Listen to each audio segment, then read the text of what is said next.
académico tiene programado para este año el desarrollo de importantes diplomados, como que abordará aspectos especializados en Derecho Penal y Procesal Penal, el mismo que ya está en curso.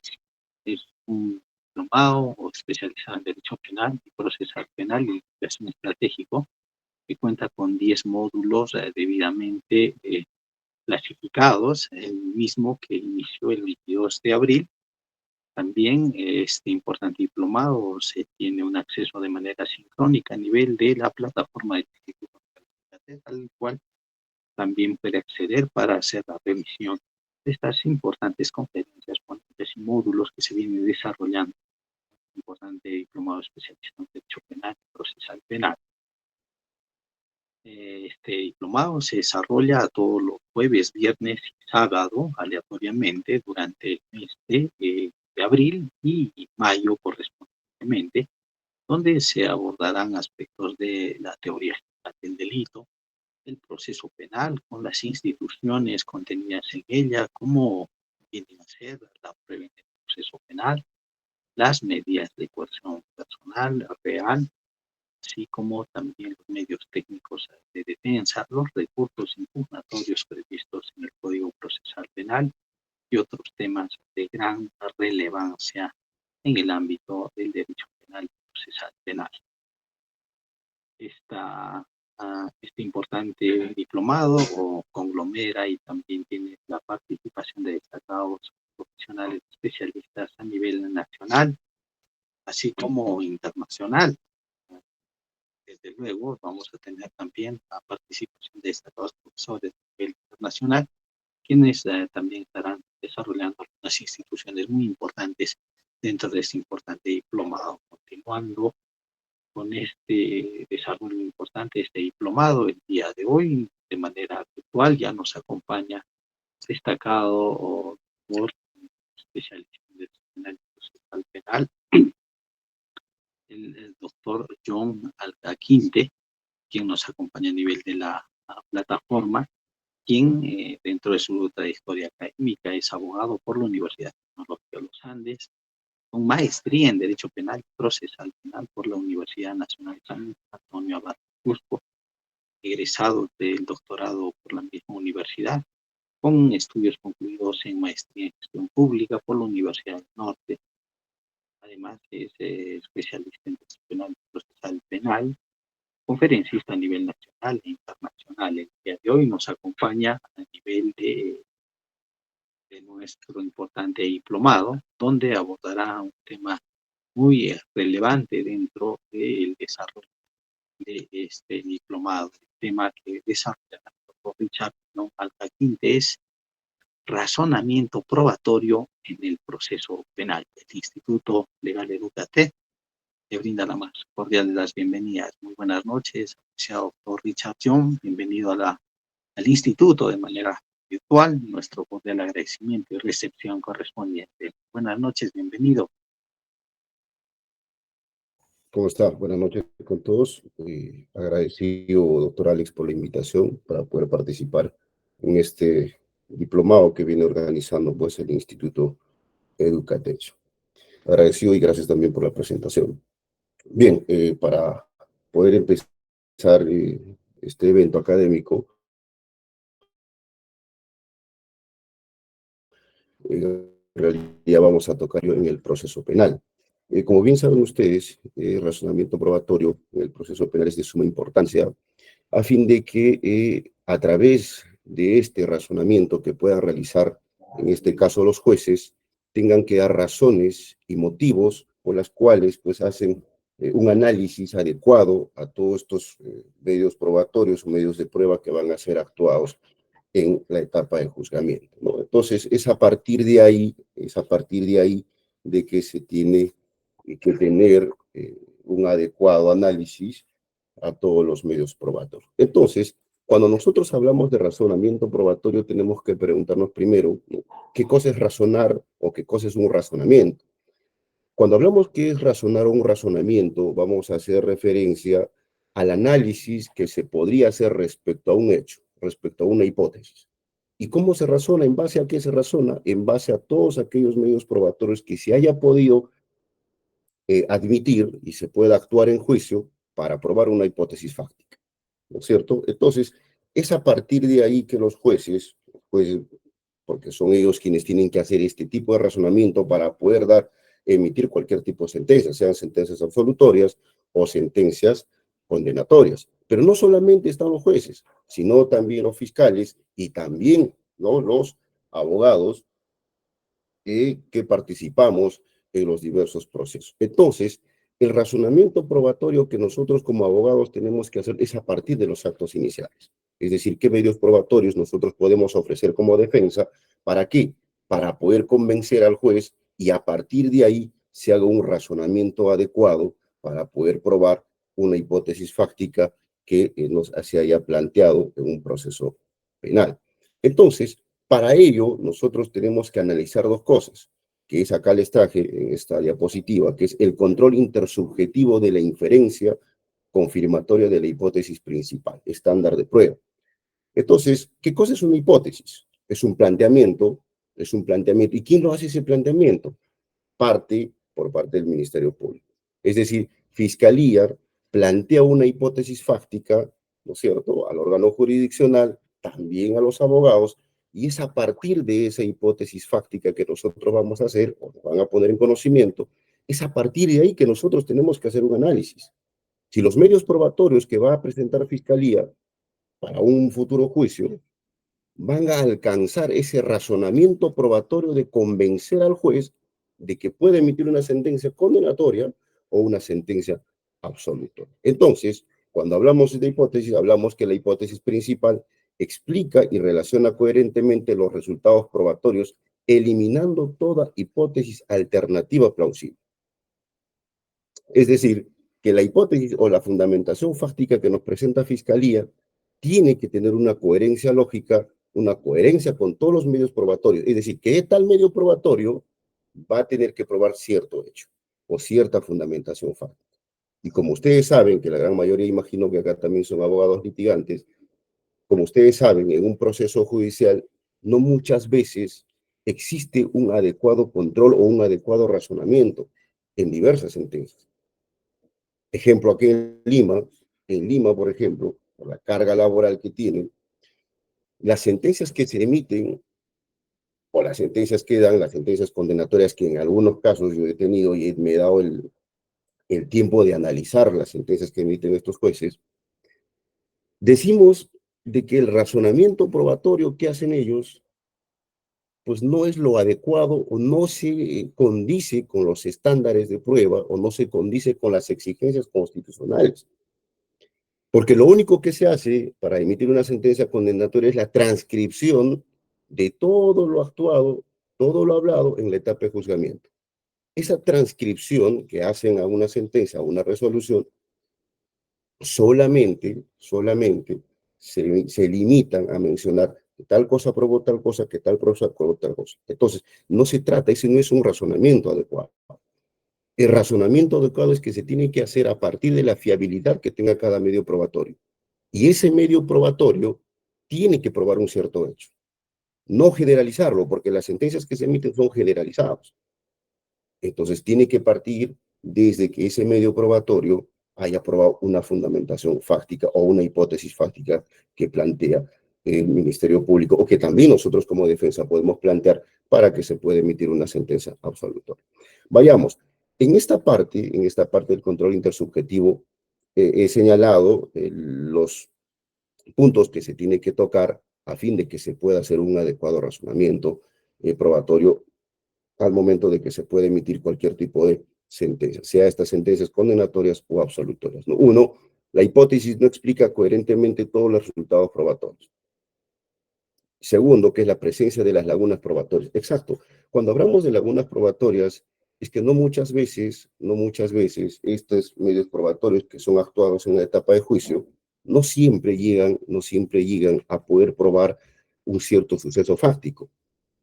Entonces, para que eso no sea así, para que no exista lagunas probatorias, tiene que existir medios probatorios directos que en realidad te vincule a ese hecho y te haga probar o pruebe que en realidad ese hecho fáctico o esa hipótesis fáctica se ha demostrado con medio probatorio idóneo y directo, ¿no? Entonces, en un proceso judicial, y muchas veces, por ejemplo, en los delitos sexuales, que son, si bien es cierto, son delitos clandestinos, muchas veces las sentencias únicamente se sostienen en la declaración de la víctima, ¿no? De la cámara GESEL, la pericia psicológica, si existe afectación psicológica.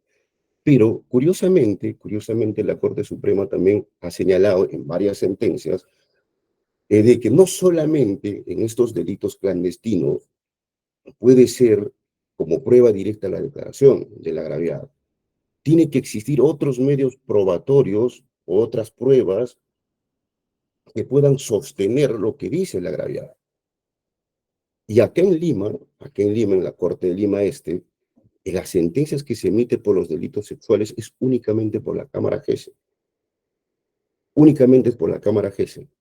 No existen más medios probatorios periféricos que puedan sostener si en realidad lo que ha dicho la niña o lo que ha dicho el agraviado sean ciertos o sean convincentes. En la ciudad de Lima, en Lima Este, en la Corte de Lima Este, básicamente es la declaración del agravio. Y justamente por eso es lo que se refiere, no debe existir la presencia de lagunas probatorias. Tiene que existir más medios probatorios que puedan sostener una hipótesis fáctica planteada por el Ministerio Público. No. Ahora, la hipótesis alternativa formulada no ha sido refutada. Ahora, muchas veces, y como bien saben ustedes, en la acusación fiscal, Fiscalía también tiene que plantear pues, una tipificación alternativa. Y esa tipificación alternativa es exigencia del artículo 349 del Código Procesal Penal. Ahora, aquí también hay una dicotomía, porque cuando se hace una acusación alternativa, perdón, una tipificación alternativa, muchas veces, y eso es bueno analizarlo pues a fondo todo requerimiento acusatorio, muchas veces la Fiscalía lo único que hace es ponerle el elemento normativo del tipo. Y cuando pone el elemento normativo del tipo, lo indican como una tipificación alternativa. No se trata de ponerle un elemento normativo del tipo para que puedas tú tipificar alternativamente. Se trata de desarrollar ese hecho que te pueda encajar, o no, que te pueda encajar a ese elemento normativo de la tipificación alternativa. Entonces, si nosotros como defensa, al momento de advertir este tipo de calificaciones alternativas, que solamente son a veces acuñados por el elemento normativo del tipo, entonces nosotros tenemos que refutar eso. Y si nosotros no refutamos, y si nosotros no vamos a indicar a esa hipótesis alternativa, entonces de hecho que un proceso penal va a ir con esas falencias. Y eso es lo que se tiene que evitar. Entonces, sea una acusación principal o una tipificación principal y una tipificación alternativa, tienen que ser refutadas por la defensa a fin de evitar este tipo de lagunas y exista a futuro un buen razonamiento probatorio por parte de los magistrados o de los que van a emitir pues, una sentencia, sea esta condenatoria o absolutoria. Otro, no se aprecia la predicción de nuevos datos. Cuando hablamos de la predicción de nuevos datos, es que en realidad en un proceso penal no muchas veces, ya si estamos hablando de una etapa de juzgamiento, no muchas veces se va a existir por nuevos datos. Pero esos nuevos datos, ¿quiénes los dan? Los dan las partes, quienes actuamos en un juicio. Entonces la defensa también está en toda la posibilidad nosotros de qué? De darle nuevos datos, y esos datos tienen que estar ceñidos básicamente pues, a destruir esa hipótesis fáctica que presenta Fiscalía. Y los nuevos datos no solamente se requiere que pueda ser un nuevo hecho, sino que también la existencia de nuevos medios probatorios que pueda desbaratar la tesis principal del Ministerio Público cuando estemos en una etapa de juzgamiento. Ahora, no solamente podemos esperar llegar a juicio, pero que también se puede hacer en la etapa de investigación preparatoria, en la etapa preliminar. Distintos mecanismos procesales, ya ha señalado la Corte, nuestro Código Procesal Penal, la tutela de derechos, ¿cierto? Que cuando nosotros podemos advertir algún medio probatorio ilícito que haya sido obtenida, podemos nosotros podemos plantear una tutela de derechos a fin de que ésta se pueda excluir se pueda excluir y no pueda ser tomada en cuenta por el juez de juzgamiento, menos en la etapa intermedia, ¿cierto? Pero el problema ocurre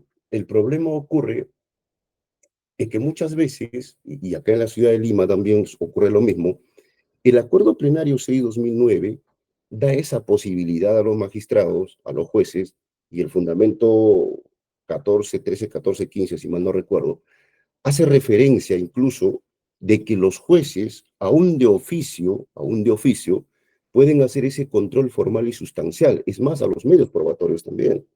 No necesariamente se puede esperar a plantear una tutela de derechos para poder la exclusión de ese medio probatorio, sino que también los jueces en la etapa intermedia están posibilitados, porque te lo dice el acuerdo plenario, posibilitados a que ellos tengan que hacer ese control. Y es más, hacen un control, tienen que hacer un oficio, perdón, un control de oficio a la fundamentación fáctica, también a la fundamentación jurídica. Es decir, si ese hecho, esa hipótesis que me estás planteando tú, es un no delito. Y si ese hecho fáctico y este delito que tú me estás imputando tiene medios probatorios directos que puedan crear certeza en los jueces de juzgamiento para que puedan emitir una sentencia condenatoria o una sentencia absolutoria. Pero no, aquí en Lima ocurre lo contrario. Entiendo que Cusco ya el Código Procesal Penal se aplica hace mucho tiempo. En la Corte de Lima ese recién hace poco, esto creo que es desde el 2019, no ocurre eso. Lo que ocurre aquí en Lima es que los jueces de la etapa intermedia, los JIP, los jueces de investigación preparatoria, obvian realizar este tipo de control de oficio a los requerimientos fiscales. Obvian hacer este control también a los medios probatorios, también a la fundamentación jurídica, en el sentido indicando lo siguiente, que no es la vía correcta o no es la vía idónea en la etapa intermedia hacer ese tipo de controles. Ese es el problema por la cual también pues fracasa el nuevo Código Procesal Penal, porque aún mantenemos magistrados que son inquisitivos, aún mantenemos magistrados que han estado con el Código del 40 durante mucho tiempo y están aplicando pues y están asumiendo el rol de jueces de investigación preparatoria manejando ese criterio, esa técnica que aún lo siguen manteniendo del Código 40. Entonces, en Lima ocurre lo contrario. En Lima ocurre lo contrario. En la ciudad de Cusco he tenido la oportunidad, por ejemplo, de haber participado en una audiencia con el doctor Astete, si mal no recuerdo, Wesley Astete, creo si mal no recuerdo, que en su momento también al doctor hizo un control de oficio, realizó los controles de oficio, y en realidad en ese caso no tenía futuro. No tenía futuro. Entonces, si tú como magistrado ves que un caso de una hipótesis fáctica es totalmente débil, que no tiene esa certeza de que pueda llegar a una sentencia condenatoria, pues fácilmente los jueces pueden sobreseer la causa. Pueden sobreseerlo, pero no muchos jueces se atreven a hacer eso. Hay cierto temor, hay cierto temor, ¿cierto? Hay cierto temor y más que todo por el populismo. Y hoy en día los magistrados trabajan por un populismo penal, por un populismo social, ¿no? Más aún si son casos mediáticos, por ganar un populismo, siempre van a declarar fundada. Como quien dice, yo te declaro fundada, ya la sala que lo vea, y la sala también, como es un caso mediático, me lavo la mano que lo vea la Suprema. Entonces, esos son los errores que nosotros tenemos ahora en esta etapa, en este nuevo Código Procesal Penal, y ese error que se viene utilizando acá en la Corte Superior de Lima Este, ¿no? Ahora, los datos admiten más de una hipótesis, eso es cierto. Los datos que se pueda proporcionar en una acusación, los datos que se pueda proporcionar en una disposición de formalización, ¿cierto? Te van a generar varias hipótesis. Y las hipótesis son preguntas. Y uno se puede preguntar respecto a un dato, respecto a un hecho, si este hecho ocurrió o no ocurrió, este hecho llegará a ser sentenciado, llegará a ser condenado, llegará a tener una sentencia condenatoria, llegará a tener una sentencia absolutoria. Entonces, desde un inicio, uno como fiscal y uno como abogado tiene esa posibilidad de hacer este tipo de análisis para poder evitar de que un juicio, para que un proceso mm, mal planteado, mal calificado, pueda llegar pues a la etapa de juzgamiento. No, a otro que tenemos, subsiste el estado de incertidumbre epistémico. Ese es cierto, ese es cierto. Entonces, ese estado de incertidumbre se genera a raíz de ¿qué? A raíz de la inexistencia de medios probatorios, a la inexistencia de ciertas falencias en la propia calificación de hechos a un tipo penal. Entonces, uno, cuando asume un caso, siempre tiene que estar en la convicción de que uno tiene que demostrar de que la hipótesis planteada por Fiscalía no tiene pues, medios probatorios. No tiene medios probatorios que pueda probar cierto hecho. Ahora, el umbral de la suficiencia probatoria no ha sido alcanzado. Ese es cierto. En la etapa de juzgamiento, lo que tiene que tener el juez es certeza. Y esa certeza, ¿cómo se genera? Se genera a través de las hipótesis que plantea Fiscalía y a través de sus medios probatorios que la propia Fiscalía ofrece y han sido admitidas en la etapa intermedia. Igualito, cuando la defensa plantea un hecho o plantea su teoría del caso, lo llamamos acá y lo hemos llamado con el Código Procesal Penal, cuando uno plantea su teoría del caso para poder dar a conocer a los jueces de juzgamiento, entonces nosotros tenemos que generar esa certeza a los jueces de juzgamiento con los medios probatorios que nosotros vamos a refutar a Fiscalía y demostrar de que esa hipótesis planteada no tiene pues una certeza o no tiene medios probatorios directos que puedan alcanzar o que se pueda sostener una sentencia condenatoria. Entonces, es necesario una suficiencia probatoria. Y la suficiencia probatoria solamente se va a alcanzar cuando existen pruebas directas y cuando los jueces tengan certeza de que ese hecho haya ocurrido. ¿Y cómo se genera la certeza? A través de un razonamiento probatorio. El razonamiento probatorio tiene que hacer los magistrados a cada elemento o a cada medio probatorio que ha sido admitida y ha sido actuado en juicio. Su fiabilidad, ¿no? La fiabilidad de cada medio probatorio. Entonces, ¿cómo se obtiene eso? Haciendo un razonamiento. Y el razonamiento que tienen que hacer los magistrados es tomando en cuenta las pautas que ya ha dado la Corte Suprema en diferentes sentencias respecto en cómo se debe valorar de manera individual y de manera global los medios probatorios actuados en juicio. Si podríamos pasar a la siguiente filmina. Doctor Alex. Bien. El control intersubjetivo de la inferencia global. Como les dije acá, primero, en una valoración probatoria, en un razonamiento probatorio, tiene que hacerse una valoración individual a cada medio probatorio admitido y actuado en juicio. Y es a través de ahí sacar la conclusión de su fiabilidad de cada medio probatorio. Si esos medios probatorios individuales se concatenan con los demás medios probatorios que han sido admitidos y actuados en juicio. Solo así se va a alcanzar a una certeza probatoria. Y solo así los jueces van a poder hacer un razonamiento adecuado a cada elemento o a cada medio de prueba. Entonces, para un adecuado razonamiento probatorio y generar certeza, la valoración tiene que ser individual, luego de manera global, ¿cierto? Ahora, acá tenemos en esta filmina cuando hicimos la identificación de las conclusiones probatorias individuales, justamente lo que les decía a ustedes. Los magistrados o los jueces, y tanto, no solamente los jueces, también los fiscales, al momento de hacer una acusación, tienen que hacer ese juicio de valoración a cada elemento de convicción o a cada medio probatorio que ellos van a presentar a la etapa intermedia. Y en esa etapa intermedia tiene que sostener la fiscalía, ¿no es cierto?, de manera individual, ese medio probatorio. ¿Qué aporte probatorio le va a dar respecto a su hipótesis planteada? ¿Qué es lo que quiere probar fiscalía con ese medio probatorio? Entonces, cuando la fiscalía también hace ese trabajo de hacer un razonamiento individual a cada medio probatorio, y si la propia fiscalía entiende de que con ese medio probatorio que tiene no va a probar un cierto hecho, pues la única salida que le queda sería plantear un sobreseimiento. Sobreseer el hecho puede ser por atipicidad, es decir, que el hecho no encuadre un tipo penal o no se encuadre en ningún elemento normativo del tipo penal, porque varios tipos penales del Código Penal son tipos penales abiertos. Y cuando digo tipos penales abiertos es porque te establecen distintos verbos rectores o distintos elementos normativos del tipo. O también por insuficiencia de elementos de convicción o a la inexistencia de medios probatorios que pueda sostener una hipótesis que pueda plantear en la etapa intermedia y que pueda ser planteada en la etapa de juzgamiento. Entonces, tanto los jueces, tanto los fiscales y como abogados también podemos hacer ese tipo de razonamiento. Y el razonamiento que nosotros como abogados, defensores, tenemos que hacer es para demostrar que tu cliente no ha cometido ese hecho. Y si ha cometido ese hecho, pues no se encaja en el tipo penal imputado. Por lo que no podría,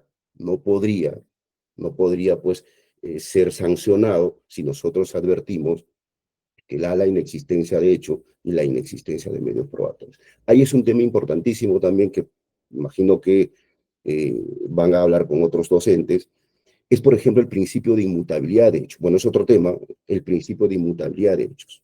El principio de inmutabilidad de hechos, si bien es cierto, no está pues bien desarrollado en el Código Procesal Penal, no está desarrollado, pero que es una cosa muy distinta, es la desvinculación procesal con el principio de inmutabilidad de hechos.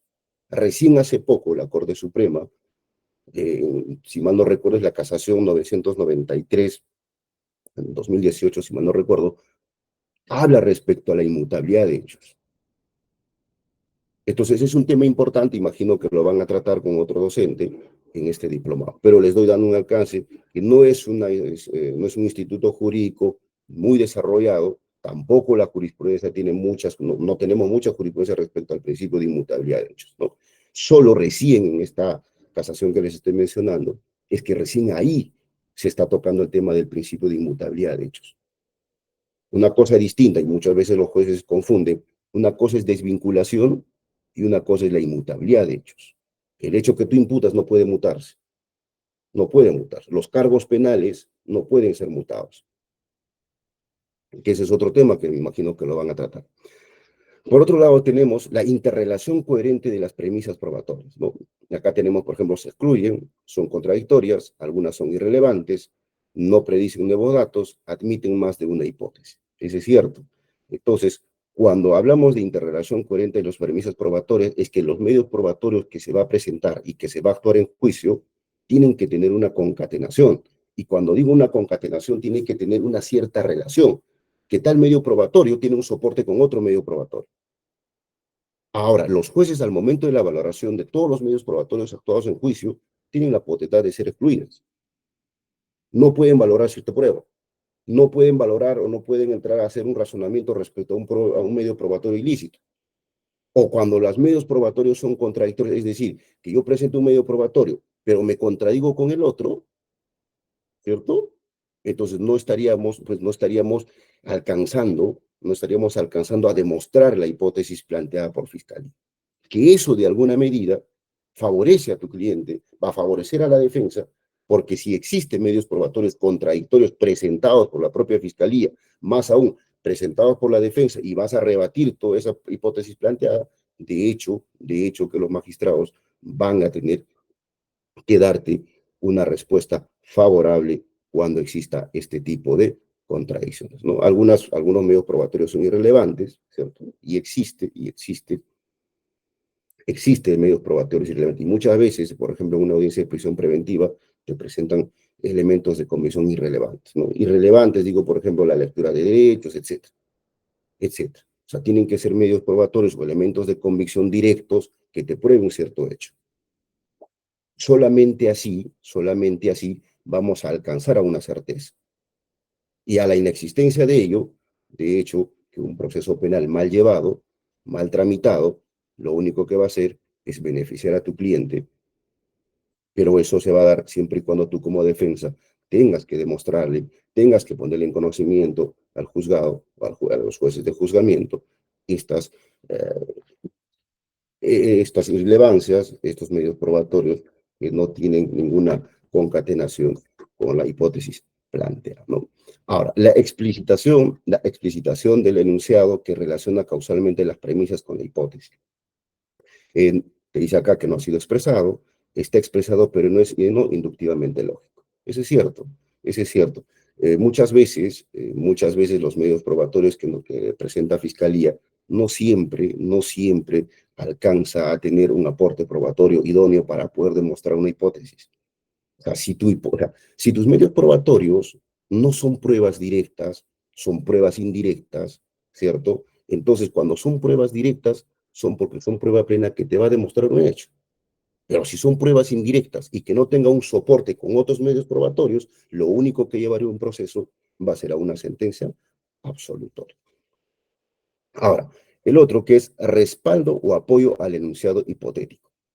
¿Qué te dice acá? No está explicitado, los datos expuestos no otorgan autoridad, vigencia y validez al enunciado hipotético. Eso es cierto, eso es cierto, ¿no? Entonces, cuando nosotros hablamos del respaldo o apoyo al enunciado hipotético, es que nosotros como abogados, al momento de plantear una postura, al momento de plantear la postura para una sentencia absolutoria, tenemos que nosotros tener un soporte. ¿Y ese soporte cómo se hace? Con los medios probatorios que ustedes como abogados van a presentarlos.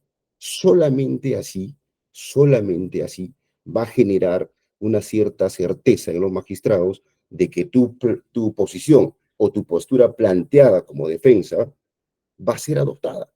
Y va a ser adoptada, ¿por qué? Porque justamente tus medios probatorios que vas a presentar y los medios probatorios que vas a refutar van a apoyar a tus premisas planteadas, y solamente así vamos a obtener una respuesta favorable.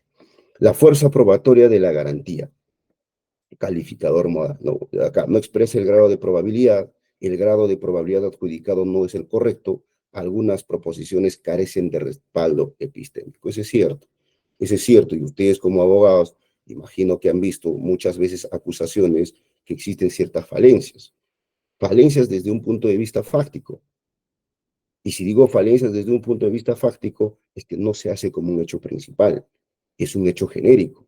Y muchas veces, y es un tema trillado, la imputación necesaria, que todos cuestionamos, todos los abogados, imputación necesaria, imputación necesaria, imputación necesaria. Pero en el fondo, ¿qué cosa es una imputación necesaria? En el fondo, ¿qué es lo que tú estás cuestionando? Porque si ustedes van a ver acusaciones, imagino que como abogados han visto acusaciones, y acá en Lima ocurre lo mismo, y en Lima imagino que es lo peor, porque recién están entrando al nuevo código, las acusaciones que se hacen son enunciados genéricos. Son enunciados genéricos porque no te está dándote una tipificación específica, es decir, un hecho específico. Recuerden que en el derecho penal existe clasificación de hechos, y la clasificación de hechos es hecho genérico, hecho específico, hecho alternativo, ¿cierto? Entonces, ¿para qué? Para que Fiscalía te presente un hecho, para que plantee una acusación, tiene que existir un hecho específico, un hecho principal. ¿Y qué es el hecho principal? El hecho principal es que te tiene que narrar, indicar si ese hecho, si esa conducta humana desplegada por un sujeto activo se encaja o no en los elementos normativos del tipo. Y si ese elemento normativo tiene un soporte probatorio. Y ese soporte probatorio tiene que ser, pues son pruebas directas. Y si son pruebas indirectas, tiene que tener otro soporte. O la prueba por indicios, que también lo llaman. ¿No es cierto? Y el artículo 158, si mal no recuerdo, eh, respecto a los indicios, ¿no? Que tienen que ser plurales, tienen que ser convergentes, ¿no es cierto? Entonces, si no tenemos eso, o sea, si no tenemos ese soporte, de hecho, de hecho, que vamos a tener, y los jueces van a entrar a hacer un razonamiento que te va a dar el favor, que te va a dar una sentencia favorable a tu favor y para tu cliente, ¿no es cierto? Entonces, se tiene que partir de un hecho específico. Un hecho específico tiene que tener un soporte. ¿Y ese soporte qué es? Son un medio probatorio. Y los medios probatorios, ¿cómo son? Tienen que ser directos. Y si son indirectos o con prueba por indicio, pues tienen que ser estas plurales, tienen que ser convergentes, ¿cierto? Solo así vamos a poder nosotros obtener, sea fiscalía o sea el abogado, vamos a poder obtener respuestas favorables, ¿no? Las excepciones o argumentos de refutación. No, la hipótesis alternativa es plausible. Excepciones o argumentos de refutación. Eso es cierto. Nosotros como abogados, como defensores, al momento de que nosotros queramos hacer una refutación respecto a la hipótesis planteada por fiscalía, nosotros tenemos que también tener un soporte. No solamente se tiene que refutar por refutar, no solamente se tiene que cuestionar por cuestionar. Cuando uno quiere cuestionar, también tiene que tener un soporte. ¿Y cómo te haces ese soporte? A través de un medio probatorio. Y ese medio probatorio que vas a presentar para soportar tu enunciado fáctico, o tu teoría del caso, como lo llaman, solo así vas a alcanzar cierta certeza o vas a convencer a los magistrados de que te puedan emitir y puedan hacer un razonamiento adecuado a cada medio probatorio que tú planteas. ¿Para qué? Para obtener su fiabilidad de cada medio probatorio. Obteniendo esa fiabilidad de los medios probatorios que presentan, sean las partes acusadoras, la parte de la defensa, solo así vamos a poder tener argumentos y refutar las hipótesis planteadas por Fiscalía. Pero si nosotros hacemos como defensa y tenemos una hipótesis eh, débil y que no tengamos soporte probatorio, de hecho que vamos a ir pues a ver qué es lo que pasa en un juicio.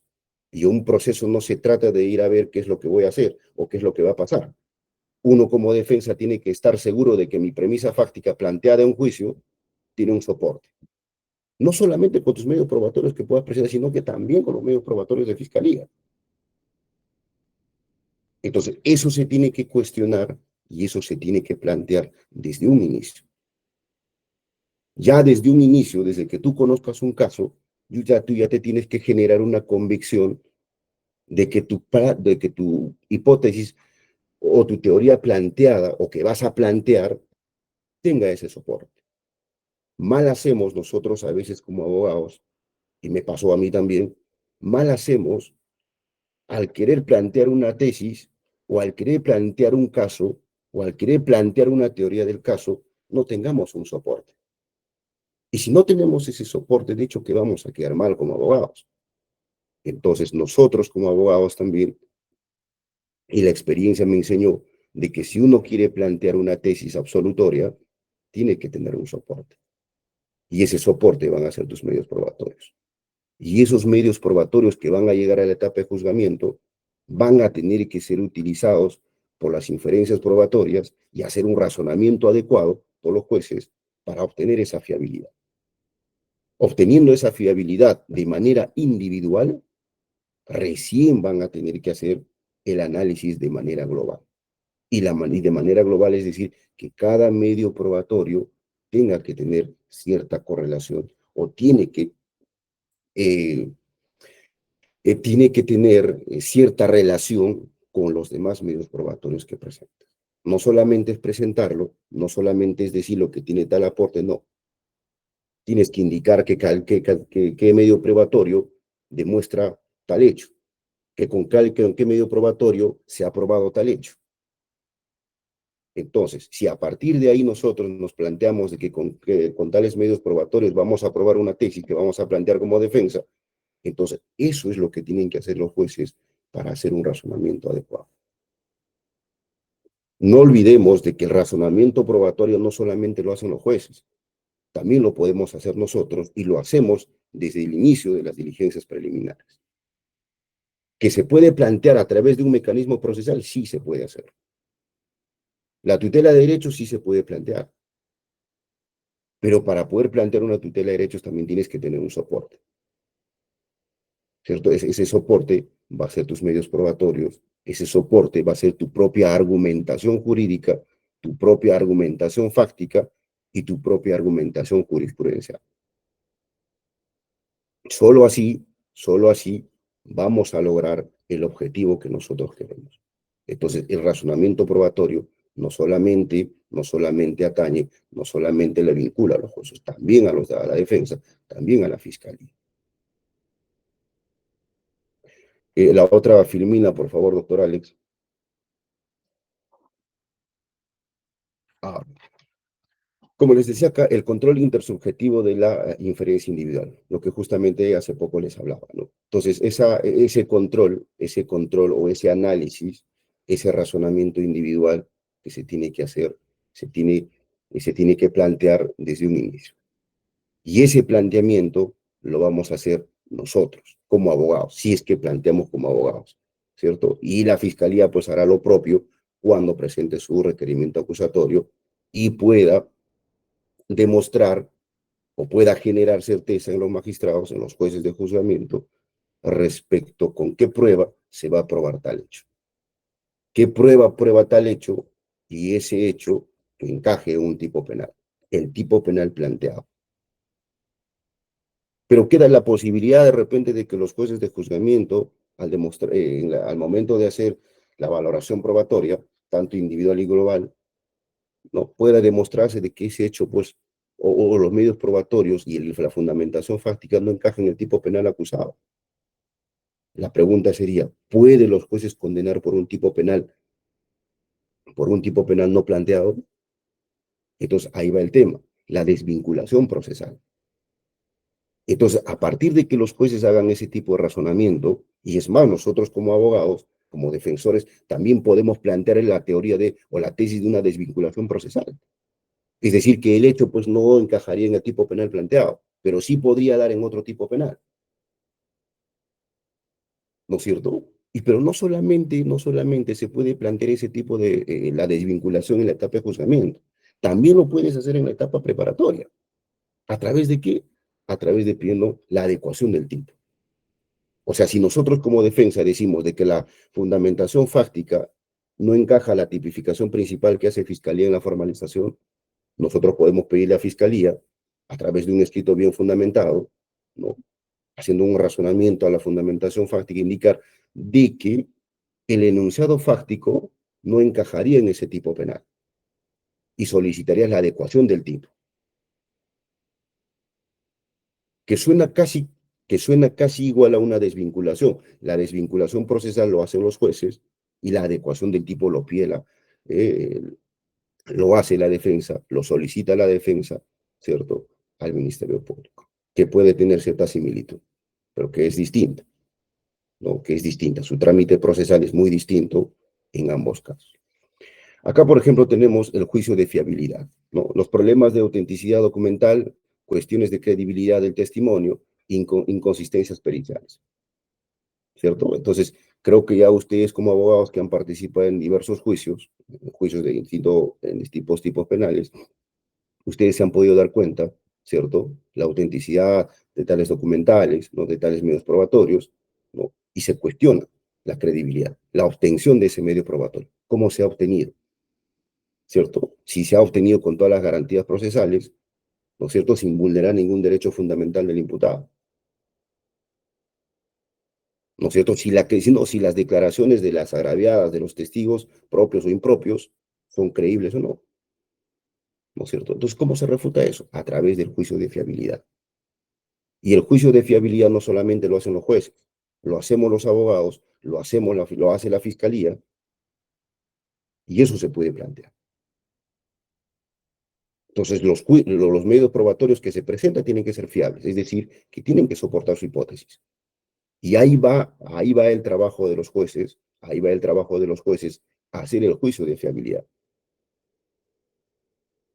Y muchas veces no lo hacen. Muchas veces no existe ese juicio de fiabilidad. En una audiencia de prisión preventiva, ustedes van a poder ver que no lo hacen. Y justamente la Corte Suprema también ha indicado que el juicio de fiabilidad, el análisis a los elementos de convicción que presentas en la etapa preparatoria para pedir una medida de coerción personal, tiene que hacer ese juicio de fiabilidad. ¿Es posible, es posible no utilizar un elemento de convicción eh, obtenido ilícitamente? Sí, es posible. Es posible. Los jueces de investigación preparatoria están en toda la potestad de no valorar si hay algún elemento de convicción no fiable o algún elemento de convicción ilícito. Sí están en la posibilidad, pero no muchas veces, y ustedes han podido ver y ustedes han participado en diversas audiencias, imagino, de prisión preventiva, no siempre se hace ese juicio de fiabilidad. No siempre los jueces hacen ese análisis individual, hacen un análisis global. Los autos de prisión preventiva de muchos jueces solamente es la transcripción de todo el requerimiento de prisión preventiva y un pequeño análisis sucinto. Y muchas veces también se confunde cuando nosotros exigimos motivación, y la motivación exhaustiva debe ser para una medida de coerción personal. La motivación, de hecho, que no implica, pues, hacer 50, 60, 70 hojas. Motivar implica darte la razón. Es decir, ¿por qué creo yo de que este elemento de convicción me genera esa fiabilidad? ¿Por qué este medio probatorio a mí me genera certeza de que en efecto el sujeto que está acá, en esta etapa de juzgamiento, cometió dicho ilícito? No se hace, no se hace. Entonces, se tiene que trabajar desde ahí y nosotros como abogados tenemos que plantear esa tesis esas hipótesis para que los jueces puedan hacer ese trabajo de un adecuado razonamiento a cada elemento de convicción o a cada elemento medio probatorio en la etapa en la que nos encontremos, sea investigación preparatoria, sea etapa intermedia o sea la etapa de juzgamiento, ¿cierto? Porque no podemos esperar llegar a un juicio para recién plantear, no. No podemos esperar un juicio para nosotros poder plantearle que tal razonamiento debe ser de esta manera, no. Se tiene que plantear desde un inicio. Y cuando nosotros planteamos desde un inicio, vamos a obtener que varios medios probatorios no pudieran llegar a juicio, pudieran ser excluidas. Entonces, si son excluidas, de hecho que vas a tener un caso ganado. Pero si tú como abogado adviertes ciertas falencias y no lo haces, estás dándole credibilidad, le estás dando credibilidad a lo que Fiscalía está haciendo. Y de hecho que te va a ganar. Y te va a ganar un proceso. Entonces nosotros tenemos que plantear ese tipo, esa tesis desde un inicio, ¿no? Ahora, determinación del contenido probatorio relevante, ¿no? El cercenamiento, la tergiversación, la adición, la suposición. También tenemos la elección y aplicación de la garantía o puente inferencial. Entonces, ¿qué es? No ha sido expresada, está expresada, pero no es lógica. Y eso es cierto. Eso es cierto. Cuando se presentan diversos medios probatorios, no siempre, no siempre va a expresar lo que quiere probar. A veces van muchos medios probatorios sobreabundantes que no te prueban absolutamente nada, que no te prueba el hecho planteado, ¿cierto? Entonces, nosotros como abogados tenemos que hacer ese trabajo de darnos la molestia de analizar a todo medio probatorio para ser cuestionado. Pero no se cuestiona por cuestionar, se cuestiona teniendo un soporte, sea un soporte jurisprudencial, sea un soporte de opiniones académicas, que te puede servir. ¿Te puede servir para qué? Para poder excluir ciertos medios probatorios. Y que tal medio probatorio tampoco pueda ser valorado, pueda ser tomado en cuenta por los jueces de juzgamiento. ¿No es cierto? Entonces, eso se tiene que plantear desde un inicio. Desde un inicio se tiene que plantear como defensa, sea como fiscalía o sea como defensa. Ahora, la fuerza probatoria de la garantía, calificador modal, ¿no? No expresa el grado de probabilidad, ¿no? El grado de probabilidad adjudicado no es lo correcto. Eso es cierto. Eso es cierto, ¿no es cierto? Existe a veces medios probatorios que ni siquiera llegan a ese grado de probabilidad. Y si no llegamos al grado de probabilidad, menos vamos a llegar a un grado de certeza que se requiere para emitir una sentencia, ¿cierto? Entonces, si Fiscalía desde su punto de vista plantea y presenta medios probatorios que no van a generar certeza, pero solamente probabilidad, de hecho que vas a tener un caso ganado. Pero eso, ¿cómo lo haces? ¿Y eso cómo lo hacen?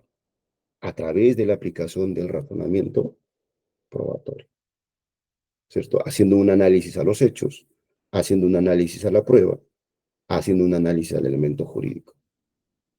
Es decir, hecho, tipo y prueba. Es a partir de ahí que se va a obtener un razonamiento probatorio. Sea para cualquiera, sea una sentencia condenatoria o sea una sentencia absolutoria. Para condenar se necesita una fuerza probatoria. Para absolver, lo mismo. Y eso se va a obtener haciendo ese razonamiento individual y ese razonamiento global a cada medio probatorio admitido y actuado en juicio. ¿No es cierto? Ahora, la hipótesis alternativa es plausible. Eso es cierto que también si la hipótesis principal no, existe ciertas falencias, de hecho que la hipótesis alternativa va a seguir la misma suerte que el principal. Siguiente diapositiva, doctor Alex. Bien, el control intersubjetivo del razonamiento probatorio, ¿no? Inferencia probatoria individual, inferencia probatoria global, inferencia de confirmación o de no de la hipótesis principal, aplicación del estándar de prueba. Como les decía, el razonamiento probatorio va a abarcar básicamente de la hipótesis planteada, por cualquiera de las partes, por cualquiera de las partes. ¿No es cierto? Entonces, para este razonamiento probatorio, lo que se tiene que hacer es partir es partir haciendo un análisis a los hechos. No, el razonamiento probatorio no solamente implica que yo tengo que hacer un análisis a cada medio probatorio, no, de su fiabilidad, de su licitud. El razonamiento probatorio también se va a partir de los hechos o de la hipótesis fáctica planteada. Es a partir de ahí que van a hacer ese razonamiento. Si este medio probatorio que yo he presentado como defensa, ¿cierto? Va a demostrar cierto hecho. O sea, va a demostrar, este medio probatorio va a demostrar que mi patrocinado no ha cometido el hecho, o no estaba ese día que ocurrieron los hechos. Entonces, el razonamiento tiene que partir básicamente de la hipótesis planteada por cualquiera de las partes. Si yo como abogado defensor voy a plantear una tesis absolutoria, entonces tengo que estar convencido de que mi tesis que voy a plantear desde la fundamentación fáctica, tengo que estar convencido de que los medios probatorios que yo voy a presentar van a generar esa certeza. Y el razonamiento probatorio que deban hacer los magistrados tenga que alcanzar a la tesis que yo estoy planteando. Entonces, es a partir de ahí que nosotros, como abogados, defensores, tenemos esa exigencia y esa labor de hacer primero nosotros un análisis a cada medio probatorio. Error a veces nosotros como abogados defensores también presentamos medios probatorios por presentarlo. O quizás por querer cobrar más y decimos, me trae medio probatorio, que voy a demostrar. No. Se trata nosotros hacer el trabajo de abogados, se trata de analizar si este medio probatorio que yo voy a analizar y los magistrados haciendo la inferencia probatoria, voy a poder generar esa certeza para que a través de este razonamiento jurídico y haga una motivación, sea esta una justificación interna y externa, le genere esa convicción para yo poder obtener una sentencia absolutoria. Mal hacemos como abogados también, me incluyo, mal hacemos nosotros como abogados también, presentar medios probatorios por presentar. Cuando uno quiere presentar un medio probatorio, tú tienes que hacer ese análisis individual. Es decir, yo te presento este medio probatorio en la etapa, por ejemplo, cuando te corre el traslado de la acusación, ¿no? Y te dan la oportunidad de ofrecer medios probatorios. Pero error también hacemos nosotros los defensores, los abogados, de que recién nosotros hacemos un análisis cuando te corre el traslado de la acusación. Esperamos que me trasladen la acusación y en ese plazo de 10 días que me otorgan, recién me preocupo en hacer observaciones a los medios probatorios. Pero las observaciones que hacen esos medios probatorios, por si ustedes, yo he leído varios escritos de varios colegas, no lo hacen pues haciendo un razonamiento adecuado respecto a cuál es ese aporte probatorio que tiene mi medio probatorio que voy a presentar. Y si a través de ese razonamiento probatorio que van a hacer los jueces de manera individual, yo les voy a generar esa certeza para yo obtener lo que quiero.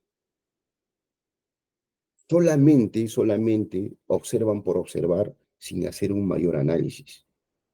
Y consejo sería, colegas, de que al momento de hacer un análisis a cada medio probatorio, ustedes tienen que hacerlo de manera adecuada, con un razonamiento adecuado. ¿Qué es lo que quiero probar? ¿Qué voy a observar? ¿Para qué voy a observar? ¿Por qué lo voy a observar? ¿Y qué es lo que voy a obtener haciendo estas observaciones?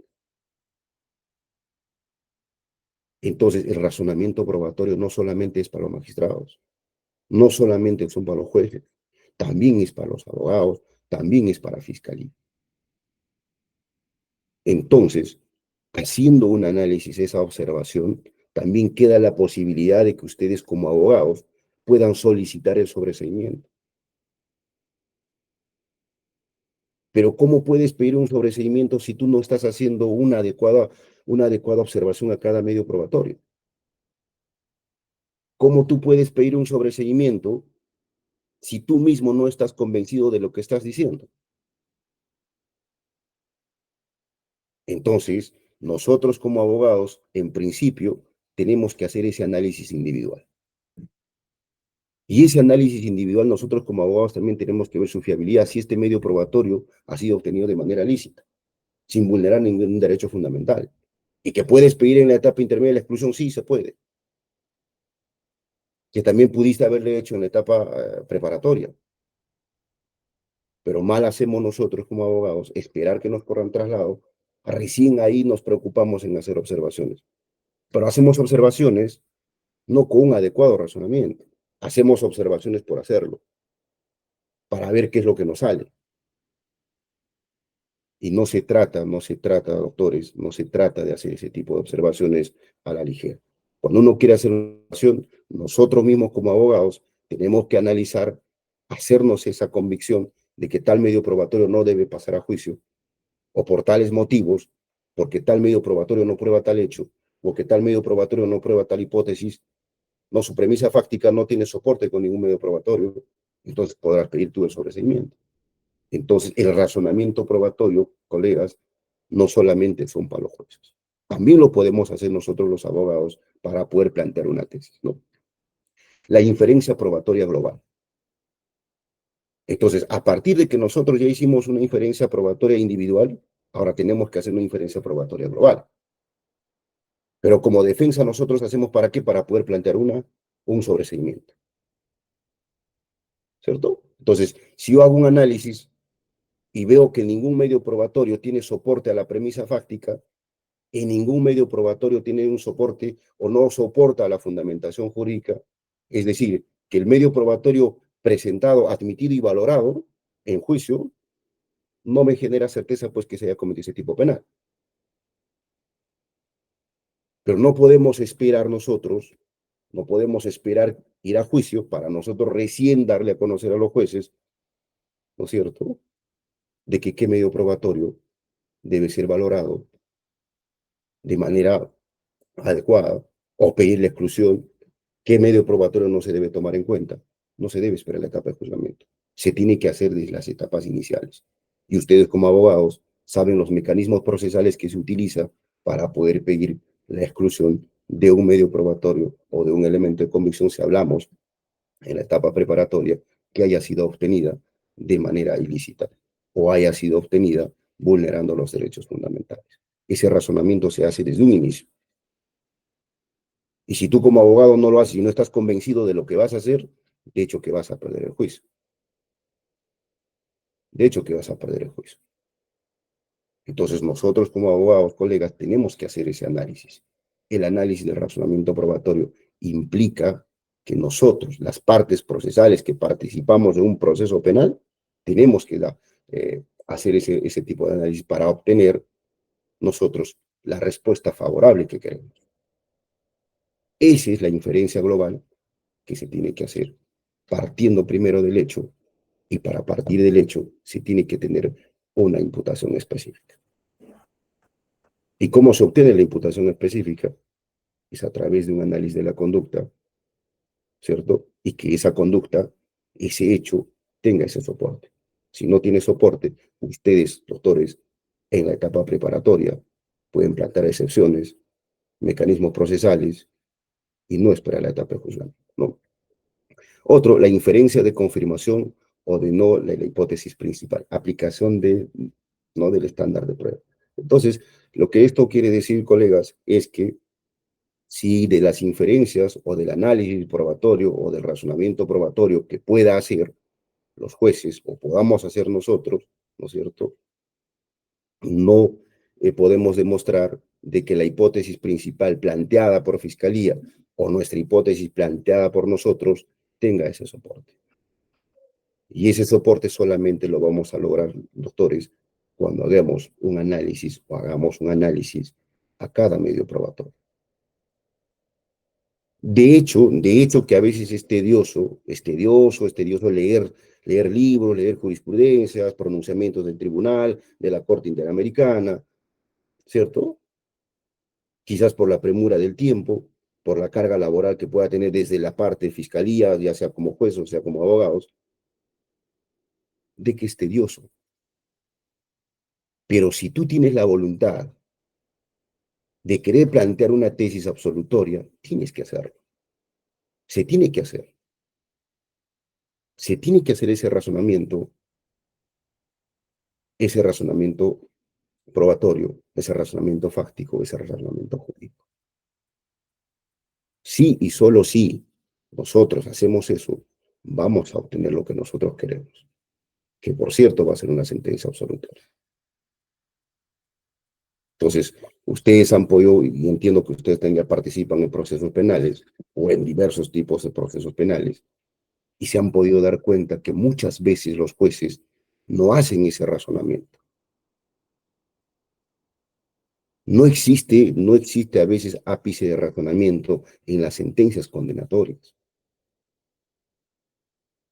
No existe, porque si ustedes se dan cuenta, en la estructura de una sentencia,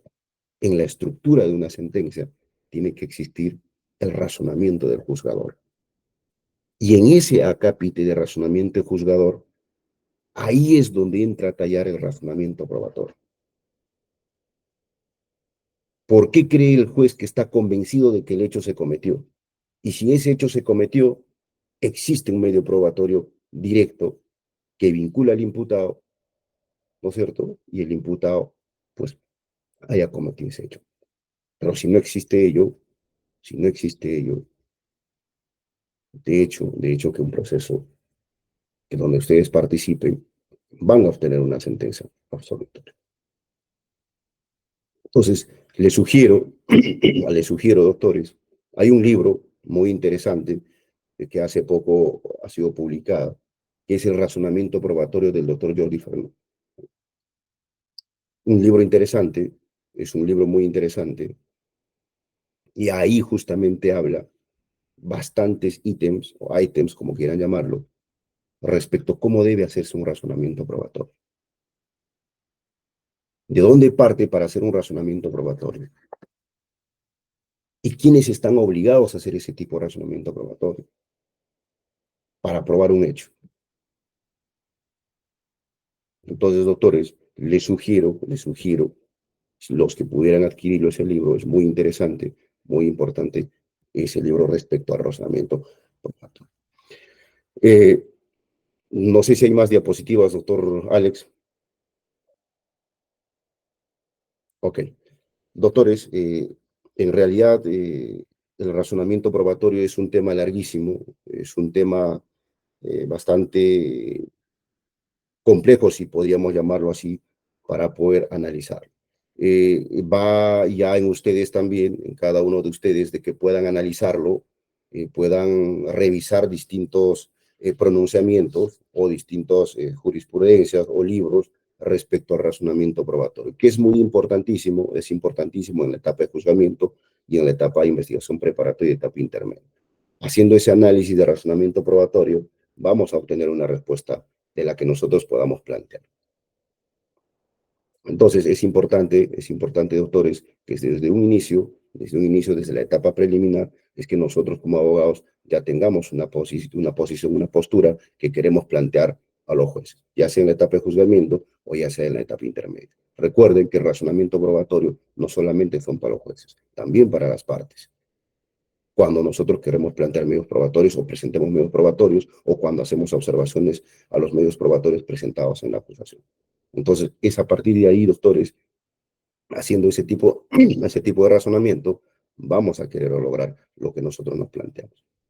Sé que es tedioso leer jurisprudencias, sé que es tedioso leer libros, sé que es tedioso leer pronunciamientos del tribunal, pero es enriquecedor cuando nos damos ese poco tiempo que podemos darle a la lectura para poder obtener un poquito más de conocimientos jurídicos, para que eso nos sirva a nosotros poder plantear en un proceso en el cual podamos plantear, sea un proceso civil, sea un proceso penal, sea un proceso laboral, sea un proceso constitucional, porque el razonamiento probatorio entra en cualquier tipo de proceso, no solamente en los procesos penales, en todo tipo de procesos. Para mí ha sido un gusto, doctores, compartir esta clase, este tema de razonamiento probatorio. Imagino que nos seguiremos viendo en otros eventos académicos también. Muchísimas gracias, doctor Alex, y agradecido por la invitación y por la participación en este evento académico. Muchísimas gracias, doctor Richard John Alta Quinte, agradecidos desde el Instituto Legal de Yucatán. Vamos por el agradecimiento, no sin antes invitarle a nuestros participantes, si tienen alguna una pregunta, pueden formular encendiendo el micrófono al doctor Richard John Alta Quinte, a efectos de que pueda absolverlo, o también formulando la pregunta que consideren a nivel de chat institucional.